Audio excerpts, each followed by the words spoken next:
Hi everyone, स्वागत है आप सभी का मेरे यूट्यूब चैनल क्लासेस विद दिशा पर। उम्मीद है आप लोग बहुत अच्छे होंगे और अपनी पढ़ाई भी अच्छे से कर रहे होंगे। तो बच्चों, आज हम क्या करेंगे, क्वेश्चन नंबर 14 to 20 इस क्लास में करने वाले हैं। इससे पहले की जो क्लास है उनमें मैंने सारे एनसीईआरटी क्वेश्चन करा दिए हैं। ये क्लास हमारी लास्ट रहेगी। इस जो चैप्टर फर्स्ट की हमारी सीरीज चली हुई है, इसकी ये लास्ट क्लास है। इसमें मैं आपको 6 एनसीईआरटी क्वेश्चन करा दूंगी, जिससे कि चैप्टर हमारा कंप्लीट हो जाएगा। जब आप चैनल पर आ गए हो तो चैनल को लाइक एंड सब्सक्राइब कर लीजिए। अब हम अपने क्वेश्चन स्टार्ट करते हैं। क्वेश्चन नंबर 14 है, in the refining of silver the recovery of silver from silver nitrate solution involve displacement by copper metal। ध्यान से समझना क्वेश्चन को आपको। यहाँ पे डिस्प्लेसमेंट भी वर्ड आया है और silver from silver nitrate solution involve displacement bye copper metal. Means copper और सिल्वर की बात यहाँ पे हो रही है। तो कहीं ना कहीं जो हमारा कॉपर होता है वो सिल्वर से थोड़ा सा ज्यादा रिएक्टिव होता है। तो इस रिएक्शन में क्या हो जाएगा, जो कॉपर है वो सिल्वर को क्या कर देगा, डिस्प्लेस कर देगा। Write down the reaction involve. Write down the reaction involve means कौन सी रिएक्शन इसके अंदर आने वाली है, वो रिएक्शन आपको पढ़नी है। फर्स्ट ऑफ ऑल आपको क्वेश्चन बहुत ज्यादा ध्यान से पढ़ना है और ये समझना है क्वेश्चन में पूछा क्या गया है। तो आपको इस क्वेश्चन में क्या करना है, सिल्वर बनाना है। मीन्स सिल्वर को क्या करना, रिकवर करना है सिल्वर को। और जिसमें आपका कॉपर आएगा, कॉपर डिस्प्लेस कर देगा सिल्वर को। तो इसका जो आंसर है, अब डिस्प्लेसमेंट आया, इसका मतलब है डिस्प्लेसमेंट रिएक्शन कहीं ना कहीं इसमें आएगी। तो silver is recovered due to displacement reaction of silver by copper. किसके अकॉर्डिंग होती है वो, कॉपर के अकॉर्डिंग होती है। तो ये आपने कॉपर लिया है और ये लिया है आपने सिल्वर नाइट्रेट। सिल्वर नाइट्रेट होता है AgNO3। तो ये क्या होता है, जो कॉपर है ना, कॉपर क्या है आपका, मोर रिएक्टिव है। कॉपर मोर रिएक्टिव है देन सिल्वर। तो सिल्वर क्या हो जाएगी आपकी, डिस्प्लेस हो जाएगी। डिस्प्लेस का मतलब है इस सॉल्यूशन से सिल्वर हट जाएगी और कॉपर इसकी जगह आ जाएगा। तो प्रोडक्ट में आप क्या देखोगे, सिल्वर की जगह क्या मिलेगा आपको, कॉपर मिलेगा और सिल्वर क्या हो जाएगा, डिस्प्लेस हो जाएगा। तो यहाँ पे क्या बन गया, सिल्वर बन गई। और इस क्वेश्चन में पूछा गया था, सिल्वर को ही आपको रिकवर करना था। ये था आपका क्वेश्चन नंबर 14। अब हम चलते हैं question number 15। What do you mean by precipitate reaction? Explain why given examples। तो सबसे पहले समझना है प्रेसिपिटेट रिएक्शन क्या होती है। मैंने आपको डबल डिस्प्लेसमेंट रिएक्शन पढ़ाई थी। डबल डिस्प्लेसमेंट रिएक्शन मैंने आपको कराई है।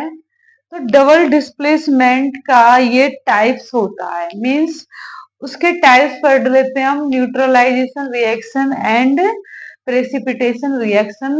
तो इट मींस इसमें आपको डबल डिस्प्लेसमेंट रिएक्शन ही करनी है। बट यहाँ पे उसकी डेफिनेशन नहीं लिखनी, सिर्फ क्या पूछा है, प्रेसिपिटेट रिएक्शन। और उसके क्या पूछे हैं, एग्जाम्पल्स इसके अंदर पूछे हैं। तो आंसर देखते हैं इसका, those chemical reactions in which a solid product. सबसे पहले प्रेसिपिटेट जो रिएक्शन होती है ना, उसमें जो प्रोडक्ट बनेगा वो सॉलिड बनेगा, मतलब ठोस इनसॉल्युबल जो प्रोडक्ट बनने वाला है इसमें क्या बनेगा, chemical reaction in which a solid product. कैसा प्रोडक्ट बनेगा, सॉलिड प्रोडक्ट या फिर प्रेसिपिटेट। प्रेसिपिटेट सॉलिड प्रोडक्ट को ही बोलेंगे। Is formed are called precipitation reaction. अब मैं इसके एग्जांपल लिखती हूँ ऊपर।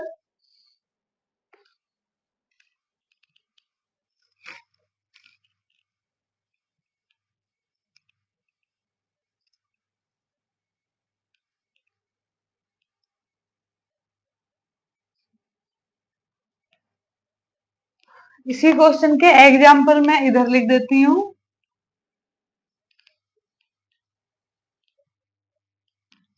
BaCl2 प्लस Na2SO4, तो क्या बनेगा यहाँ से BaSO4 प्लस 2NaCl। ये प्रोडक्ट यहाँ से बनने वाला है।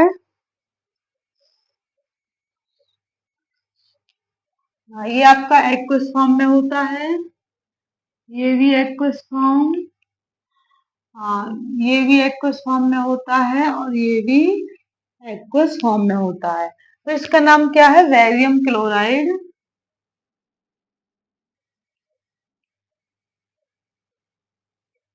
Sodium sulphate,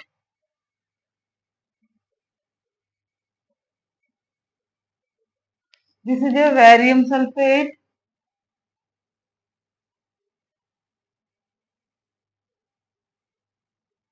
this is a sodium chloride.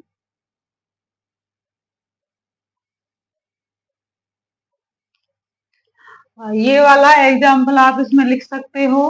अब जो वेरियम सल्फेट और सोडियम क्लोराइड, अब यहाँ पे जो सोडियम क्लोराइड है ना, इसके और इन दोनों के क्या बनेंगे? व्हाइट कलर के क्रिस्टल बनते हैं जिसको हम प्रेसिपिटेट बोलते हैं। इसके अंदर आप और भी एग्जाम्पल कर सकते हो। इसके अंदर आप NaOH वाला एग्जाम्पल भी कर सकते हो। NaOH प्लस HCl, तो क्या बना? NaCl plus H2O। हाँ ये बना इसमें, ये क्या है? Sodium hydroxide,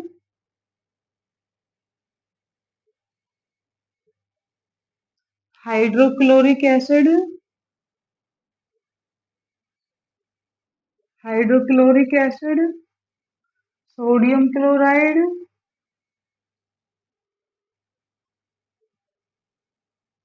this is A water.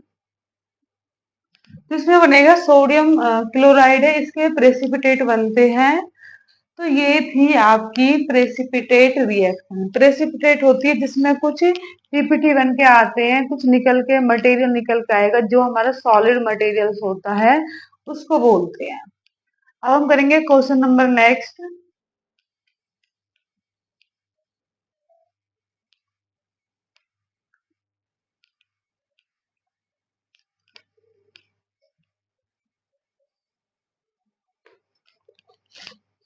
Question number 16 है हमारा, explain the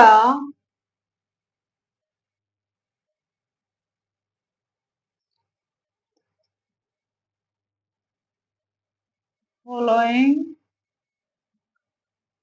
terms of gain और loss of oxygen with two examples of each. इसमें दो चीजें पूछी गई हैं, ऑक्सीडेशन, सेकंड है रिडक्शन।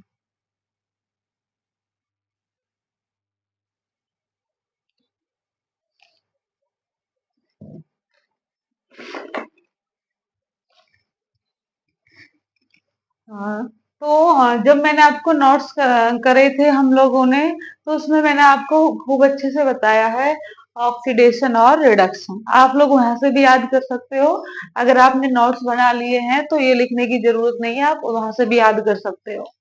फिर भी मैं लिखवा देती हूँ आंसर। ऑक्सीडेशन, ऑक्सीडेशन के अंदर first of all first point बनाइए, addition of oxygen, addition of oxygen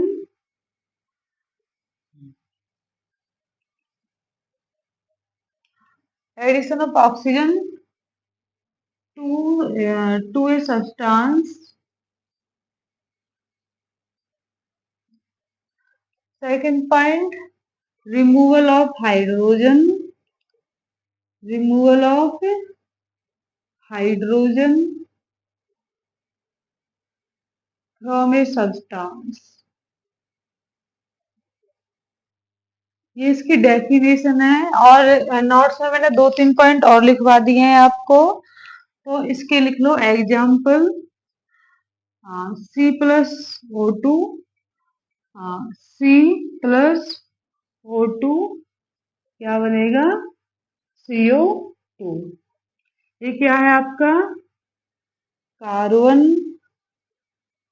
oxygen, carbon dioxide, carbon dioxide gas.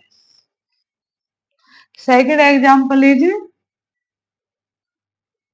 Copper oxide plus hydrogen gas, तो क्या बनेगा?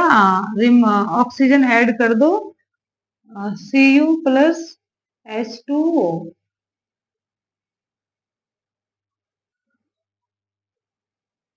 H2O यहाँ लिख दो copper oxide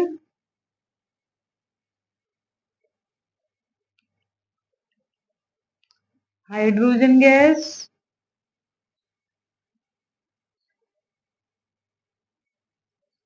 this is A copper, this is A water.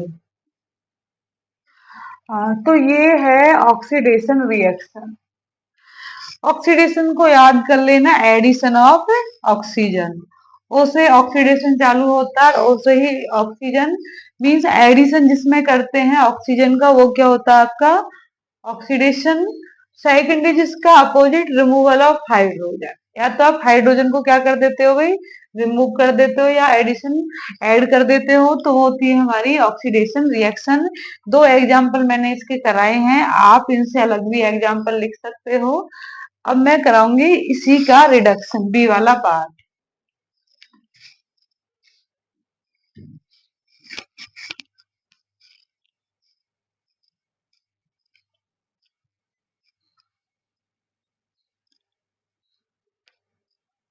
अब हम पढ़ेंगे इसका बी वाला part, reduction.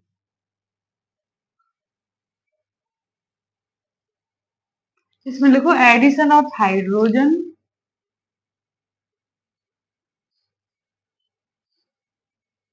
Addition of hydrogen to a substance. लिखो रिमूवल ऑफ ऑक्सीजन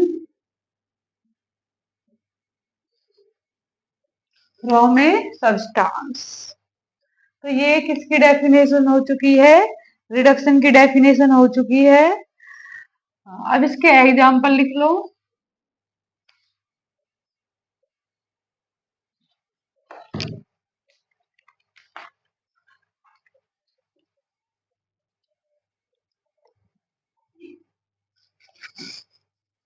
हाँ, इसके एग्जाम्पल लिखो। Lead oxide PbO2 plus carbon, तो क्या बनेगा आपका? Pb plus CO2। Pb plus CO2। ठीक है, लेड ऑक्साइड आपने क्या लिया? कार्बन।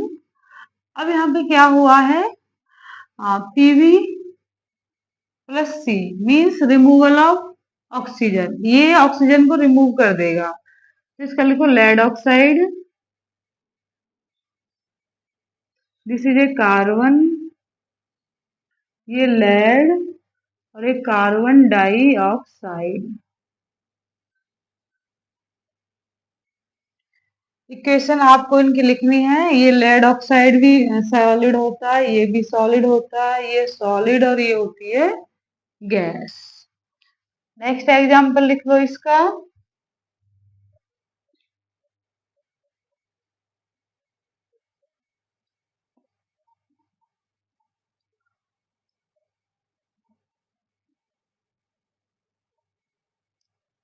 ये जो अभी इससे पहले लिखा था वो भी लिख सकते हैं आप। चलो मैं दूसरा एग्जाम्पल आपको करा देती हूँ। Fe2O3 Fe2O3 प्लस कार्बन, तो क्या बनेगा? 2Fe plus 3 carbon monoxide. ये गैस है, ये सॉलिड है आपका। अब इनके नाम लिख लो। आयरन की वैलेंसी 3 है तो फेरिक ऑक्साइड बोलेंगे, ना कि फेरस। ये फेरिक ऑक्साइड, ये आपका कार्बन, ये है आयरन, और ये है कार्बन मोनोऑक्साइड। कार्बन मोनो का मतलब होता है वन, तो एक ऑक्सीजन है तो मोनो वर्ड लगाएंगे, मोनो डाइऑक्साइड, ये होता है। तो ये था आपका question number 16। Explain the following terms of gain और loss of oxygen with two examples of each. दोनों के दो दो एग्जाम्पल मैंने कराए हैं। एक डेफिनेशन आप ढंग से याद कर लो, दूसरी उसका अपोजिट ही लिखना है आपको, और इसके क्वेश्चन थोड़े अच्छे से मीन्स जो एग्जाम्पल है वो आपको ढंग से याद करनी है, कभी कंफ्यूजन होके आप अपोजिट लिख दो। अब हम करेंगे question number 17।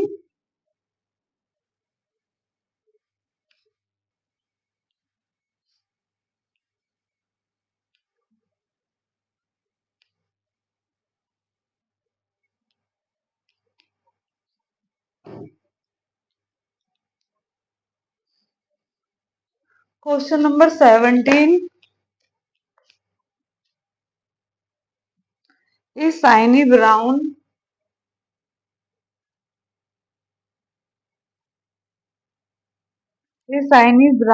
colored element X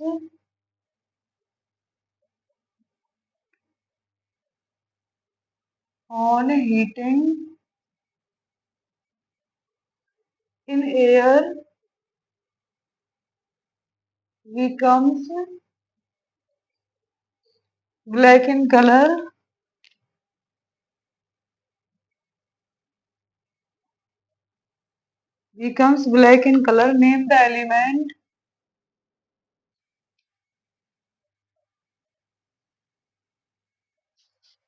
name the element X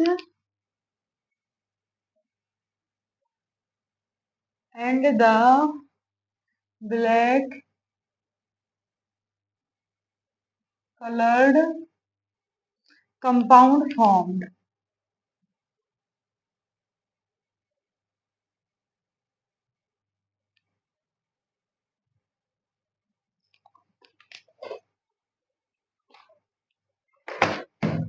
तो क्वेश्चन जो है, ऐसा ही क्वेश्चन मैंने एक पहले भी कराया था, जो व्हाइट वॉशिंग वाला क्वेश्चन था कि उसमें पानी मिला देंगे तो क्या बनेगा। तो ये है ए शाइनी ब्राउन कलर्ड एलिमेंट। अब यहाँ बात कर दी है इसकी भाई ब्राउन, तो तुम्हें पता होना चाहिए जो कॉपर मेटल है उसका कलर कैसा होता है, ब्राउन। तो यहीं से क्वेश्चन हो गया। एलिमेंट एक्स, अब जो ये कॉपर है ना, एक्स का मतलब है कॉपर की बात हो रही है इधर। ऑन हीटिंग इन एयर, और जब आप इसको जलाओगे ना तो कैसा हो जाएगा, ये ब्लैक इन कलर हो जाएगा। Name the element x and the black colour compound form. ये जो क्वेश्चन है ना, एमसीक्यू क्वेश्चन में बहुत पूछा जाता है। अब वहां ऑप्शन बन जाएंगे, ब्लैक कलर कोटेड हो जाएगी इस पर, yellow colour, green colour, pink colour, तो उसका जो राइट ऑप्शन है वो रहेगा ब्लैक कलर। तो इसका मैं सॉल्यूशन कराती हूँ।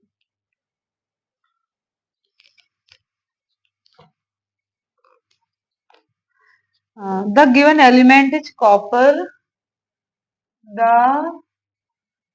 Given element is copper, because it has brown color, because it has brown color of fresh surface of fresh surface. The copper on heating in the air. The copper on heating in air. In air. In air combining with oxygen. Combining with oxygen to form black colored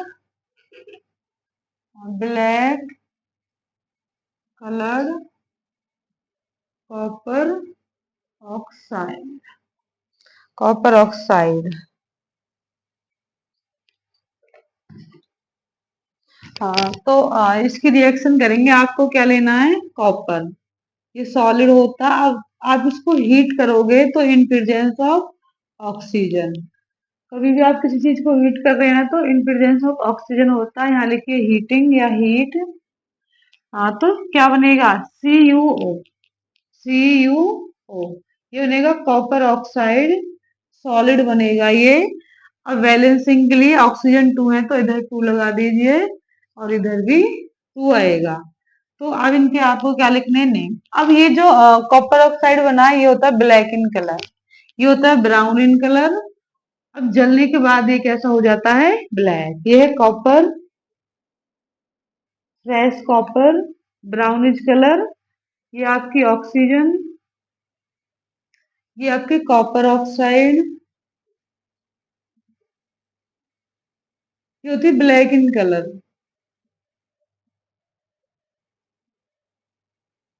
ये होती है brown in colour.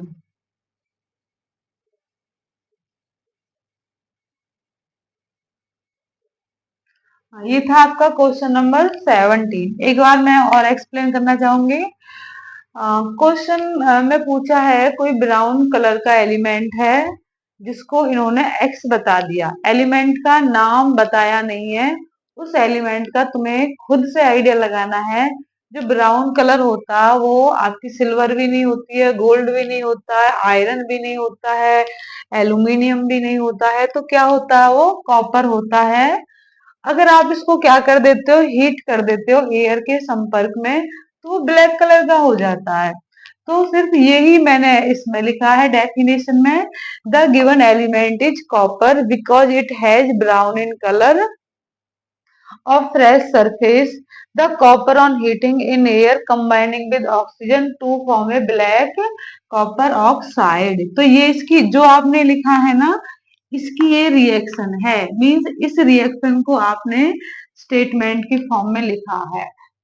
When copper oxide heated with air means oxygen to give copper oxide means black in color. अब हम करते हैं question number 18।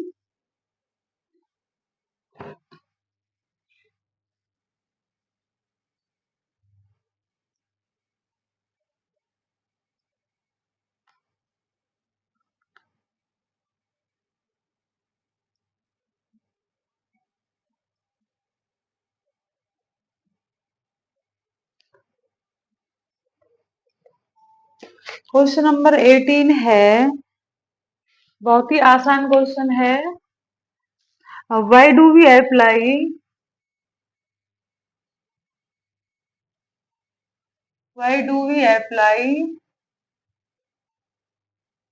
Paint on iron particles? अब यहाँ पे जो क्वेश्चन बना है वो बना है effect of oxidation in our daily life. जो मैंने आपको नोट्स बनवाए थे effect of oxidation in our daily life में कोरोजन, रेंसिडिटी, ये जो मैंने आपको कराए थे। तो जो कोरोजन का इफेक्ट होता है, जो लोहे की चीजें होती है उस पर जंग लग जाता है तो जंग से बचाने के लिए हम क्या करते हैं, उस पर पेंट, ऑयल्स, ग्रीसिंग, कोटिंग कर देते हैं। तो वहीं से क्वेश्चन पूछा हुआ है, why do we apply paint on iron articles. अब इसका आंसर लिखेंगे हम, we apply paint on iron article, we apply paint on iron articles to prevent the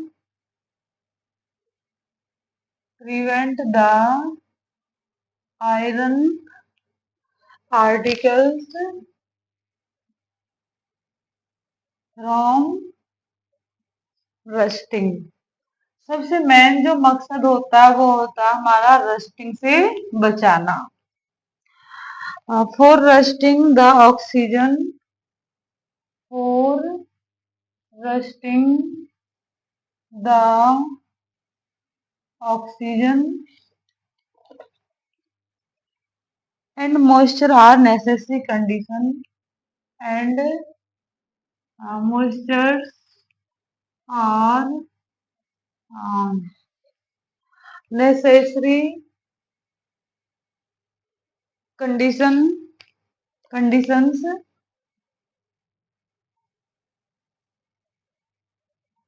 so why applying the paint, so why applying the paint we can uh, prevent the exposure of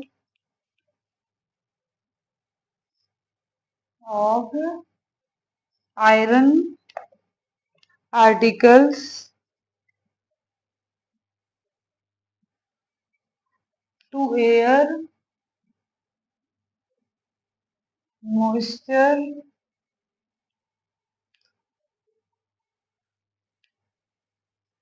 and acid।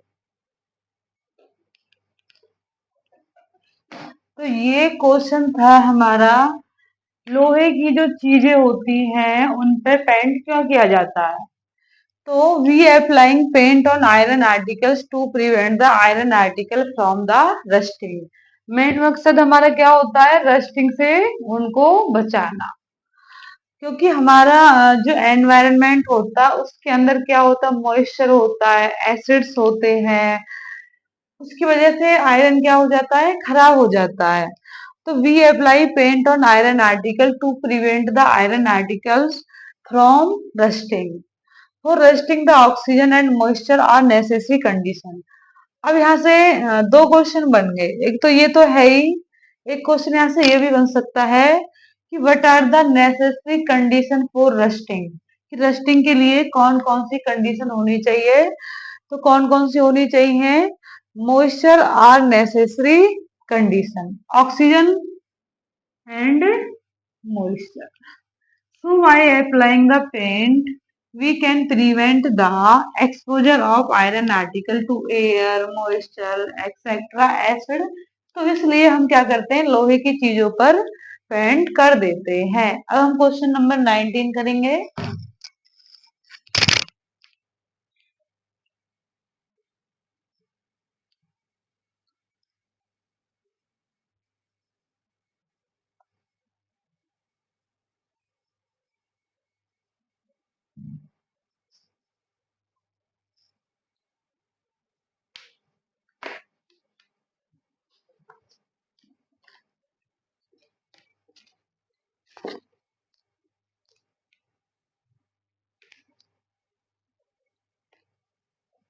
Question number 19 है, oil and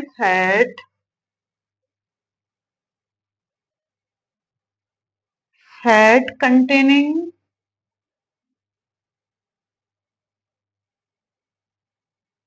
food items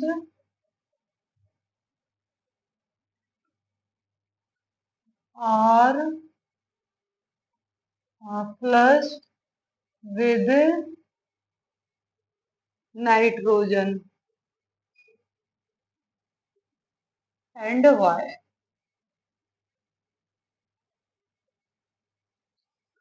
question है oil and fat containing food items are flushed with nitrogen. जैसे आपने chips Kurkure की जो packet देखी होंगी उनके अंदर नाइट्रोजन गैस होती है, तो वो ही गैस क्यों होती है उसका रीजन इस क्वेश्चन में पूछा हुआ है, तो इसका आंसर हम लिख लेते हैं। To prevent from rancidity, to prevent from rancidity the food items,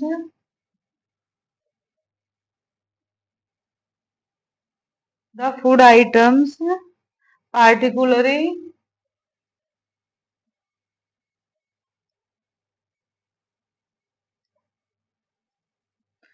potato chips, जो आपकी पोटैटो चिप्स होती हैं, और flushed with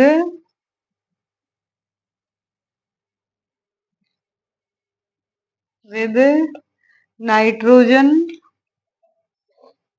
with nitrogen.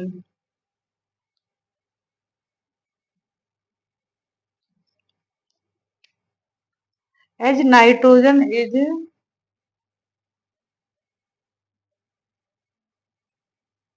As nitrogen is inert in nature and check the growth of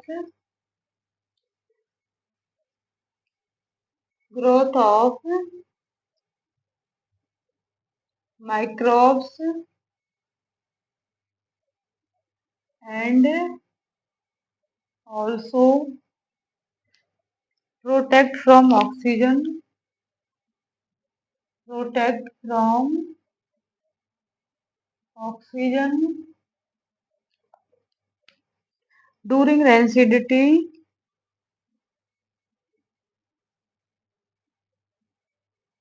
during rancidity the food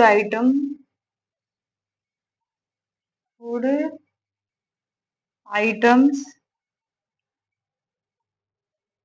containing oils and fats, oxidize, fats get oxidized to produce the bad smell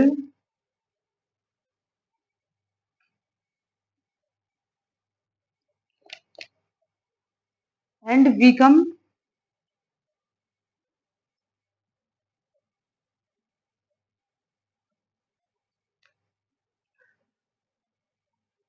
stale।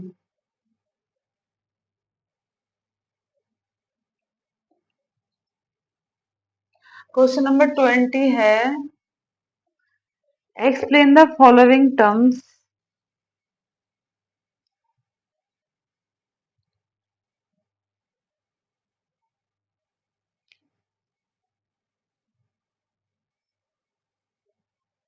with one example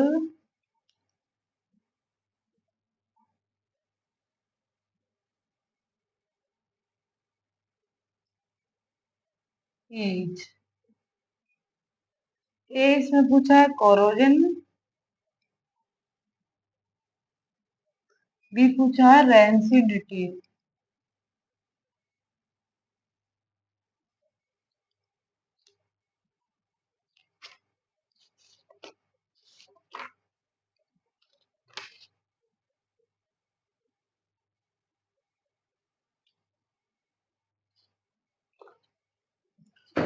तो बच्चों question number 19 और 20 हम करते हैं। सबसे पहले oil and fat containing food items are flushed with nitrogen gas.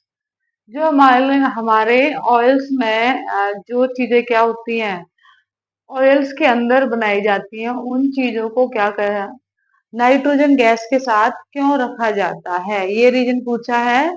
सबसे पहले जो नाइट्रोजन गैस होती है वो एक इनर्ट गैस होती है, तो इसमें क्या है, to prevent from rancidity. First of all, rancidity का मतलब है खाना खराब ना हो। फर्स्ट पॉइंट ये है, the food items particularly potato chips, potato chips हो गई, कुरकुरे हो गए आपके, are flush with nitrogen, and nitrogen is inert in nature. Inert का मतलब है नो रिएक्टिव, किसी के साथ रिएक्ट नहीं करती है ये। And check the growth microbes and also protect from oxygen, means growth को चेक करती है कि क्या उसके अंदर जो खाने को खराब करने वाला जो बैक्टीरिया होते हैं क्या उसके अंदर है। During rancidity the food items containing oils and fats, जब रेंसिडिटी होती है ना, ऑयल्स और फैट वाले जो खाने होते हैं वो क्या हो जाते हैं, ऑक्सीडाइज हो जाते हैं। ऑक्सीडाइज होने के बाद जो आपका खाना है उसमें से गंदी स्मेल आने लगती है और टेस्ट बिल्कुल भी अच्छा नहीं होता है। इसके बाद है हमारा लास्ट क्वेश्चन, क्वेश्चन नंबर 20।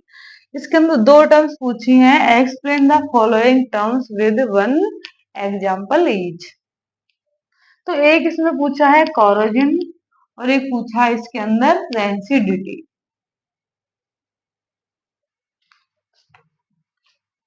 ये क्वेश्चन है मैं आपको नोट्स में करा चुकी हूँ, कोरोजन और रेंसिडिटी। ये क्वेश्चन आप नोट्स में से वहां से देख के लिख सकते हो, एज इट इज मैंने लिखवाया है, कोरोजन एंड रेंसिडिटी। तो ये था हमारा चैप्टर फर्स्ट कंप्लीट। नोट्स हम लोगों ने कर लिए हैं इसके विद एनसीईआरटी क्वेश्चन आंसर। अगर आप फर्स्ट चैप्टर में से इनको पढ़ लेते हो, चाहे सीबीएसई चाहे एचबीएसई, यहाँ से क्वेश्चन बाहर से नहीं आएगा, इन नोट्स से और क्वेश्चन आंसर से ही आपका मैं आपके पेपर में जो क्वेश्चन है पूछे जाएंगे। एमसीक्यू क्वेश्चन भी यहीं से निकल के बनते हैं अगर आप चैप्टर को थोड़ा केयरफुली पढ़ लेते हो। तो वीडियो कैसी लगी, लाइक करें, कमेंट करें और अपने दोस्तों के साथ शेयर करें। Thank you.